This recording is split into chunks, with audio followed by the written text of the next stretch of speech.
வணக்கம் and welcome to cinema matrix. இந்த வீடியோவில் எதை பற்றி பார்க்க போகிறோம் அப்படின்னா, ராணுவுக்கு அடிபட்டிருக்கு அந்த ஹாஸ்பிட்டலுக்கு போயிருக்காரு அப்படின்ற இன்ஃபர்மேஷனை போன வீடியோவில் பார்த்தோம். இப்போ ஹாஸ்பிட்டலேருந்து திரும்பி வந்ததுக்கப்புறம் என்னென்ன விஷயங்கள்லாம் வந்து நடந்தது, அந்த என்ன டிஸ்கஷன் போச்சு அப்படின்றத நம்ம டீட்டெயிலாக பார்த்துலாம். அதுக்கு முன்னாடி நம்மளோட சேனலை நீங்கள் சப்ஸ்கிரைப் பண்ணாதீங்கன்னா சப்ஸ்கிரைப் பண்ணி சப்போர்ட் பண்ணுங்கள். ஸோ தட் ராணா வந்து பார்த்திங்க அப்படின்னா கையில் கட்டு போட்டிருக்காரு. ஸோ தட் பிக் பாஸே வந்து கேட்குறாரு டாக்டர் என்ன சொன்னாங்க அப்படின்ட்டு. ஸோ லிகமெண்ட் டேர் ஆயிருக்கு அப்படின்ற மாதிரி ராணா வந்து சொல்லியிருக்காரு. மைல்டு கிராக் அப்படின்றத பிக் பாஸ் கிட்ட இவர் வந்து இன்ஃபார்ம் பண்ணுறாரு.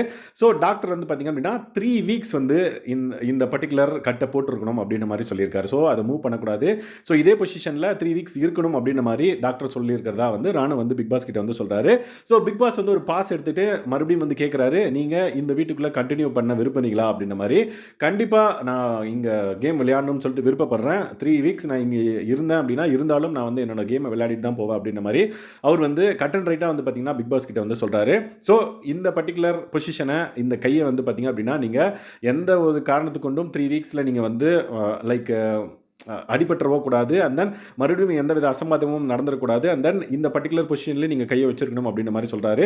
கண்டிப்பாக பிக் பாஸ் எனக்கு இந்த ரைட் ஹேண்ட் இருக்குது, நான் அதை வச்சே வந்து பார்த்தீங்கன்னா கேம் விளையாட போகிறேன். ஸோ அதை வச்சே நான் வந்து இங்கே இருக்க போகிறேன், நான் இங்கே இருக்க விரும்புகிறேன் அப்படின்ற மாதிரி அழுத்தி சொல்கிறாரு. ஸோ பிக் பாஸும் வந்து பார்த்திங்க அப்படின்னா கொஞ்சம் நேரம் யோசிச்சு பார்த்துட்டு ஓகே, ஸோ நீங்கள் இங்கே இருக்க அப்படின்ற மாதிரி விருப்பப்படுறீங்க, ஸோ நீங்கள் தான் பார்த்துக்கணும் அப்படின்ற மாதிரி சொல்கிறாரு. பட் நான் வந்து captain and then Bigg Boss contestants எல்லார்ட்டையும் வந்து சொல்கிறேன் அப்படின்ற மாதிரி கேப்டன் வந்து வர சொல்கிறாரு. ஸோ விஜய் விஷால் வந்து பார்த்தீங்கன்னா உள்ளே வராரு. ஸோ விஜய் விஷால் கிட்ட எல்லாத்தையும் சொல்கிறாரு, இந்த மாதிரி லெகமெண்ட் டயர் ஆயிருக்கு அப்படின்ற மாதிரி. ஸோ விஜய் விஷால் ரொம்ப ஃபீல் பண்ணுறாரு சே அப்படின்ற மாதிரி. தென் பிக் பாஸ் வந்து பார்த்தீங்க அப்படின்னா இந்த மாதிரி அவர் வந்து விளையாட போகிறாரு. ஸோ நீங்கள் அவரை கவனமாக பார்த்துக்கோங்க, எல்லாருக்கிட்டையும் இதை இன்ஃபார்ம் பண்ணிடுங்க அப்படின்ற மாதிரி சொல்கிறாரு. லெகமெண்ட் டயர் 3 வீக்ஸ் வந்து பார்த்தீங்கன்னா அவர் வந்து கம்ப்ளீட் லைக் இந்த மாதிரி பொசிஷனில் இருந்துகிட்டே இருக்கணும். ஸோ ரெஸ்ட்டுன்னு சொல்கிறத விட இந்த மாதிரி பொசிஷனில் அவர் வந்து அந்த கையை வச்சுக்கிட்டே இருக்கணும், அப்போ தான் வந்து பார்த்தீங்கன்னா அது கூடும் அப்படின்றனால. ஸோ இந்த பர்டிகுலர் பிரச்சனை வந்து பார்த்தீங்க அப்படின்னா ராணுவுக்கு பெரிய சவாலாக தான் இருக்குது. ஏன்னா ஆல்ரெடி வந்து பார்த்தீங்கன்னா அவர் எல்லாரும் வந்து குத்திட்டு இருக்காங்கன்றது நம்மளுக்கு தெரியும். பட் மறுபடியும் இந்த மாதிரி ஆகி உள்ளே போய் அவர் வந்து விளையாடுறாரு அப்படின்றப்ப அவருக்கு எந்த அளவுக்கு டவுன்ஃபால் இருக்கும் அப்படின்றது நம்மளுக்கு ரியலைஸ் பண்ண முடியுது நம்மளால். ஸோ அவர் இதை எப்படி எடுத்துக்கிட்டாருன்னு பார்த்தீங்கன்னா நான் டிஃபென்ஸ் மோட்லேயே இருக்கேன் அப்படின்ற மாதிரி அவர் வந்து சொல்கிறாரு. ஸோ எனக்கு இந்த ஒரு கையை வச்சாத நான் கேமை விளையாடுறேன் அப்படின்ற மாதிரி. பட் விஜய் விஷாலோட கருத்து என்னன்னு பார்த்தீங்கன்னா பிக் பாஸ் அவர் டாஸ்க் விளையாடணும்னு அவசியம் கிடையாது, ஜஸ்ட் ரெஸ்ட் எடுத்தாலே போதும். And then other then task அவரால் என்ன பண்ண முடியுமோ அதை அவர் பண்ணலாம் அப்படின்ற மாதிரி பிக் பாஸ் வந்து சஜஸ்ட் பண்ணுறாரு. பட் ராணா வந்து பார்த்தீங்கன்னா இல்லை நான் கம்ப்ளீட்டாக நான் இறங்கி விளையாடுறேன், எனக்கு ஒன்றும் பிரச்சனை இல்லை, நான் ஐ வில் டேக் கேர் அப்படின்ற மாதிரி சொல்கிறாரு. பட் விஷாலுக்கு இதில் உடன்பாடு இல்லை, மறுபடியும் சொல்கிறாரு. பட் பிக் பாஸ் வந்து பார்த்தீங்கன்னா ஓகே இன்றைக்கி ஒரு நாள் ரெஸ்ட் எடுங்க, ஸோ நாளைக்கு வந்து பார்த்தீங்க அப்படின்னா நம்ம என்ன பண்ணுறது அப்படின்னு சொல்லிட்டு பிளான் பண்ணிக்கலாம் அப்படின்ற மாதிரி வெளியே அனுப்புகிறாரு. ஸோ வெளியே வரதுக்கு முன்னாடி திரும்பவும் வந்து டிஃபென்ஸ் மோடில் நான் விளையாடுறேன், எனக்கு ஒன்றும் பிரச்சனை இல்லை, நான் திரும்பவும் விளையாடுறேன் அப்படின்ற மாதிரி ராணா சொல்லுவார்.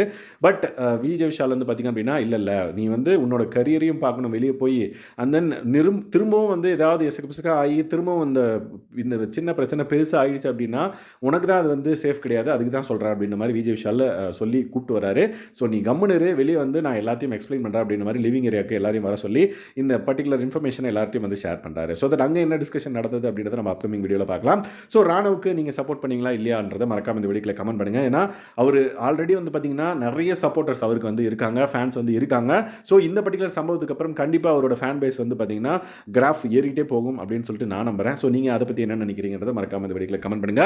ஸோ இவர் சீக்கிரமாக ரெக்கவர் ஆகணும் அப்படின்ற மாதிரி நம்ம ப்ரே பண்ணிக்கலாம். ஸோ இந்த மாதிரியான பிக் பாஸ் அப்டேட்ஸை நீங்கள் தெரிஞ்சுக்கணும் அப்படின்னா நம்மளோட சேனலை சப்ஸ்கிரைப் பண்ணாதீங்கன்னா சப்ஸ்கிரைப் பண்ணி சப்போர்ட் பண்ணுங்கள். Thanks guys, by.